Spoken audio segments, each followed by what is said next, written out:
All right, welcome back to Double Fries, No Slaw. Florida State picks up a transfer running back, Gavin Sawchuk from Oklahoma. You'll notice somebody on the screen with me. If you've been around the channel for a couple of years, maybe you remember him from when we did our Oklahoma preview for the what once was the Cheez-It Bowl, now the Pop-Tart Bowl, I guess, at this point. So, Jay Smith, Unfair Sports, and Locked On Sooners as well. Jay, how you doing, bud? Pretty good, TJ, man. Thanks for having me back on. It's been a bit since we got to chat. That's what we were talking about off air. Like, there's not a ton of FSU Oklahoma crossover. Honestly, softball's where I think you get the most of it because both teams are usually competing at the end of the year. But we finally found a way to collaborate again on Florida State and Oklahoma football. Oklahoma loses Gavin Sawchuk. Florida State picks him up.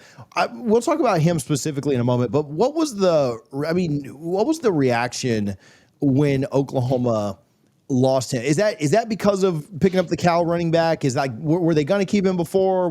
Where was he on the, like, is he a starter level? Was he depth? Like, had they not picked up the kid from Cal, the best running back out of the portal, like give us an idea of what the mood was losing him.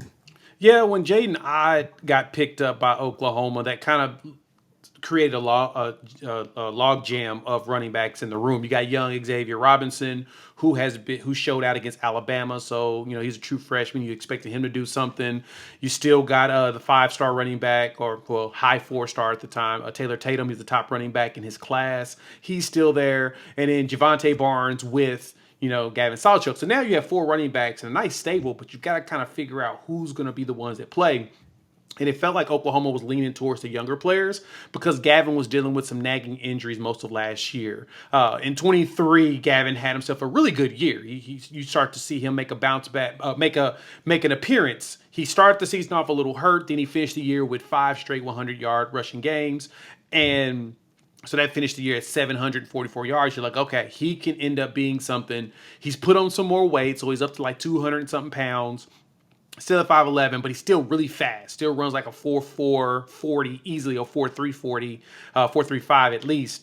And the big thing was he just had a nagging hamstring injury last year. And so if Jaden Ott did not end up at Oklahoma, I expected Gavin to be one of the starting rotational pieces, but between him and probably Xavier Robinson with the mix of Javante Barnes and Taylor Tatum. But now that Ott's there, it kind of left a situation where it's like, since you're not going to play a lot, it probably makes more sense for you to find a new opportunity. If you're feeling tired, sluggish, or just not yourself, it could be low testosterone. With my friends over at Emerald Medical, they are there to help you reclaim your energy and vitality with testosterone replacement therapy. With code DFNS that you can enter right on their website, you'll not only save money on your first month, you'll get a free consultation to start your journey. They are proud FSU fans just like you. Their owner, Chris, connects with Seminole listeners just like you, offering personalized care that you can trust. You can call them at the number below, or you can visit emerald-medical.com today to get your free consultation and get you back to feeling like the real you. Yeah, so starting or close to level talent is what I'm hearing there, potentially. Yes. Like he's not RB4 that just, was mid and needs a new spot, right? Like needs to go down a level or go to the Big 12 or a group of 5 team to find a spot. It sounded like he had aspirations to start, and then you go out and pick out a guy that is elite, right? Like that right. Everybody wanted, which congrats to OU for picking up Ott. So it sounds like some good talent there. Have you heard anything on the hamstring? You talked about that specifically. While you were talking, I looked it up. I mean, he hit triple digits in that bowl game. I don't know if Florida State fans remember that or not. There's been so many highs and lows since then that maybe they don't even remember the Cheez-It Bowl. But he did have 100 yards and a touchdown, and then caught a pass for 8 yards too. So he was a big big time player in that game. But all that said, back to the original question: have you heard anything on the hamstring? Like, has that in spring and stuff, was that pretty good? So what I've heard in spring is that he was one of the first running backs. He was in Group 1 in the drill. So he was running first team reps in a rotation when we had our Crimson Combine, as we called it, instead of it being a spring game. Basically a bunch of 7-on-7 set up and basically a practice. It was basically the 15th practice of the spring, and they got to let the fans watch it, which to me I thought was pretty cool, but I wish it was a little bit more structured, but I digress on that. He was getting some first team reps, and I actually saw him a little bit there. But overall, I'm hearing the hamstrings better. He's gotten bigger. He's gotten stronger. Like I said, he's over 200 pounds now. So it looks like he's strengthened up. He's gotten a little bit more flexible. And it sounded like he was having a really good spring based upon all the reports. I mean, at one point, I know they said he was RB1 and then, kind of fluctuated. But since Oklahoma was out there big game hunting and landed the big game, it got to where you kind of feel like, well, you may as well play the running back who will be gone next year because Ott only has 1 year left. Javante Barnes only has 1 year left because he played most of their freshman year. Gavin was the one that ended up redshirting, but him and Barnes ran for 100 yards in the Florida State game. So Florida State fans got to see him up close and personal, especially when he's got his speed going. The kid is good. Like, I was sad seeing him go. He was one running back I appreciate, and he's great in the community. Like, you see him very active in the community doing stuff. So you guys, Florida State has picked up a big one when it comes to. I think this is a good opportunity for a bounce back year. He's a good change of pace back, and honestly, he can carry the load as RB1. We saw that at the end of 23 when he, like I said, he ran 5 straight games for 100 yards. He was literally on the go. So I could totally see him being that back for you all. What you've mentioned his speed a few times, and so maybe that's a good place to start. But what else does he do really well? Like I would imagine with the size, that's got to give some excitement to FSU fans. The weight that he's put on to not just be a home run guy, but be able to break some tackles and run through some things. Does he see the field well? Does he, what else about his game do you really like outside of that home run speed, which nobody will ever complain about? Oh, yeah. Nobody complains about getting a back that can catch it out the backfield and just run it up the field. No problem. No. Besides the home run speed that you get out of him, when healthy, he breaks tackles.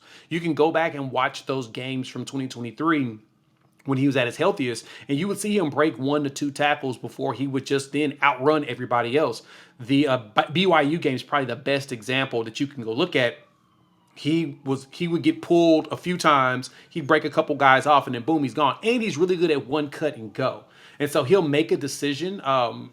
It felt like once he started to deal with a little bit of tightness in the hamstring, he got a little hesitant on that decision. But I think that for the way that you all play there at Florida State, that you'll be able to get him out of that, get him in a better rhythm of taking the ball, one cut, boom, follow behind your block and go.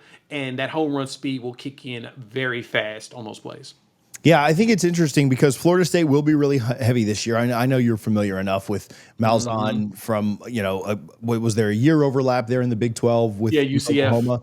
And then everybody kind of remembers Gus at Auburn. And he certainly likes to run the ball. And what they've told us is that it's probably going to be a 60-40 split. I have thoughts and have heard things that it could even be closer to like 65-35, right? So you're not going crazy with it's not going to be 80-20, but it is going to be, pretty run heavy. And I'll tell you, I don't love our running back room, at least what's on campus right now. Roydell Williams transferred from Alabama. He underwhelmed last year when he was in there for sure. Cam Davis was at one time a 5-star, finished as a high 4-star.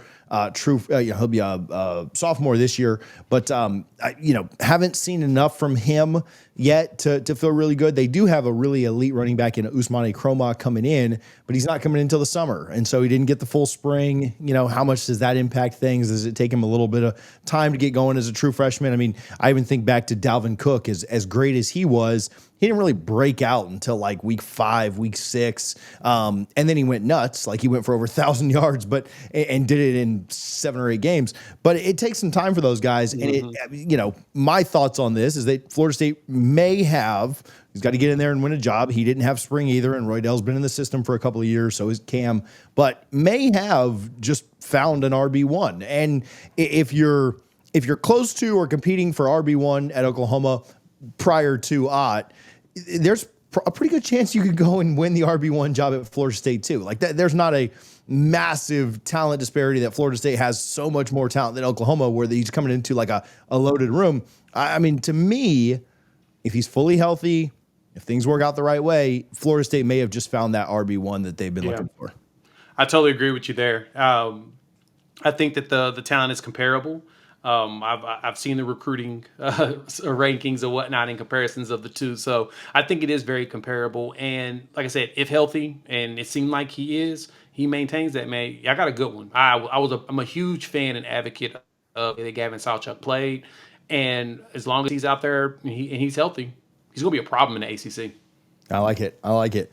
Jay, I appreciate you for taking just a few minutes to talk about this. Again, Florida State picks up a running back from the transfer portal, Gavin Sawchuk, coming over from Oklahoma. 2 years of eligibility left. Is that right? Has he played? Yep. Has he played 2 years? Or did he? Was he? He's a redshirt junior. He's a redshirt junior, so you'll get 2 years out of him. Couple years left Potentially. there. Yeah, I mean, shoot, if he wants to go off and go to the league, I'm good with that too. But yeah, come on down here and play for 2 years. But Jay, I appreciate you for taking some time. If people are interested in what you've got going on there, maybe they've got some Oklahoma ties, maybe they're in that area, maybe they just want to keep up with what's going on with the Sooners, where can they follow you? Where can they find your work? Yeah, just find me over on YouTube. Search Unfair Sports is my main channel, and I'm also a co-host over at Locked On Sooners on our daily show. So come check us out. Appreciate it once again, TJ. Thanks, buddy.